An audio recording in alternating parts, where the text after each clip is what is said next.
Taste the Daily. சென்னையில் கழக பொதுச் செயலாளர் எடப்பாடி கே பழனிசாமி முன்னிலையில் மாற்றுக் கட்சியினர் 500க்கும் மேற்பட்டோர் அதிமுகவில் இணைந்தனர். சென்னை பசுமை வழிச்சாலையில் உள்ள செவ்வந்தி இல்லத்தில் திமுக, அமமுக, பாமக, நாம் தமிழர் உள்ளிட்ட கட்சிகளைச் சேர்ந்தவர்கள் அக்கட்சிகளிலிருந்து விலகி அதிமுகவில் இணையும் நிகழ்ச்சி நடைபெற்றது. கழக அமைப்புச் செயலாளரும் முன்னாள் நாடாளுமன்ற உறுப்பினருமான திருத்தணிக்கோ அரி ஏற்பாட்டில் மாற்றுக் கட்சியினர் 500க்கும் மேற்பட்டோர் கழக பொதுச் செயலாளர் எடப்பாடி கே பழனிசாமி முன்னிலையில் அதிமுகவில் இணைந்தனர். இந்நிகழ்ச்சியில் ஆர்கேபேட்டை ஒன்றிய செயலாளர் பூண்டி கோ குமார், திருத்தணி ஒன்றிய இளைஞரணி செயலாளர் வேலஞ்சேரி எஸ் பழனி, திருவள்ளூர் மேற்கு மாவட்ட மாணவரணி இணைச் செயலாளர் எம் ஜெயசேகர் பாபு, திருத்தணி நகர இளைஞரணி செயலாளர் கேபிள் எம் சுரேஷ், பள்ளிப்பட்டு ஒன்றிய முன்னாள் துணை செயலாளர் எம் கண்ணையா, மாவட்ட பாசறை செயலாளர் நரேஷ், ஆர்கேபேட்டை ஒன்றிய துணை செயலாளர் என் அசோக் மற்றும் கழக நிர்வாகிகள் ஏராளமானோர் கலந்து கொண்டனர்.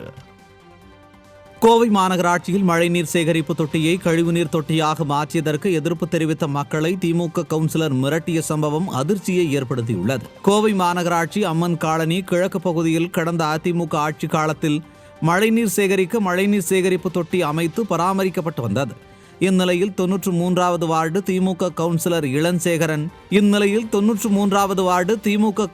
இளஞ்சேகரன் மற்றும் அவரது உதவியாளர் ஜெகநாதன் இருவரும் திமுக பிரமுகர் ஜெயராஜ் வீட்டு கழிவுநீர் குழாயை மழைநீர் சேகரிப்பு தொட்டியில் இணைத்துள்ளனர். இதற்கு எதிர்ப்பு தெரிவித்த மக்களிடம் திமுக கவுன்சிலர் இளஞ்சேகரன், உங்களால் முடிந்ததை செய்யுங்கள், இது எங்கள் ஆட்சி, நாங்கள் என்ன வேண்டுமானாலும் செய்வோம் என ஆணவத்துடன் மிரட்டியுள்ளார். இதனால் மன உளைச்சலுக்கு ஆளாகியுள்ள அப்பகுதியினர் திமுக கவுன்சிலரின் நடவடிக்கையால் துர்நாற்றம் வீசி கொசுக்கள் அதிகரித்து நோய்கள் பரவும் அவலம் ஏற்பட்டுள்ளதாக வேதனை தெரிவிக்கின்றனர்.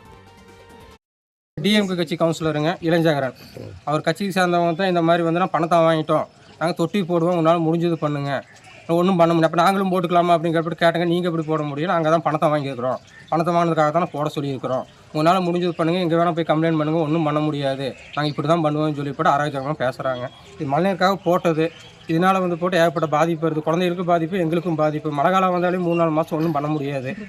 இதனால்